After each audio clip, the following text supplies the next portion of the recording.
গ্রাম দিয়ে যখন স্টিলেন টানা হয় তখন যারা কাজ করছিল তাদেরকে জিজ্ঞাসা করছি এই লাইনগুলিতে টানা হয়েছে, এগুলো তো বিভিন্ন গাছে বাঁশের মধ্যে দিয়ে টানা হয়েছে, যে কোনো সময় বিপদ হইতে পারে লাইন সার্ভিস দেওয়ার সময়।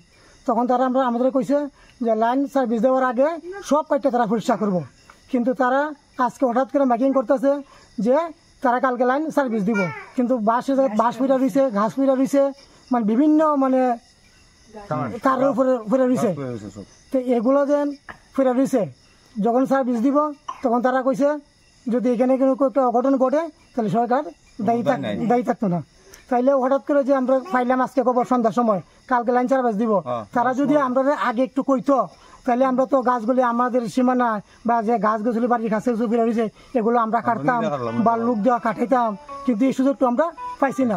কালকের দিন লাইন তারা দিব, এই যে যদি কোনো ঘটনা ঘটে তাহলে আমরা কি করে বাঁচুম, এটাই সরকারের কাছে আমাদের আবেদন। তারা যাতে কালকে লাইনটা দেয়, মানে দেওয়ার আগে যাতে তারা দ্বিতীয়বার আবার একটা দল পাঠায়, টিম পাঠিয়ে পর্যবেক্ষণ করেছে না লাইনটা দেয় আর কি। এটি আপনারা এটাই চান যাতে গাছগুলো কাটার পরে লাইনটা দেওয়া হোক? হ্যাঁ, আমি এটাই চাই যাতে আমরা শুধু আমরা না, জনগণ সবাই তো বাঁচতেই। আচ্ছা, আপনার বাচ্চা আছে, গরু আছে, ছাগল আছে। আচ্ছা, আপনার জায়গাটার নাম কি? সচিন্দ্রনগর।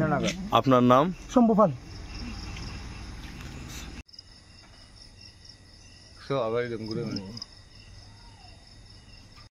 দেওয়া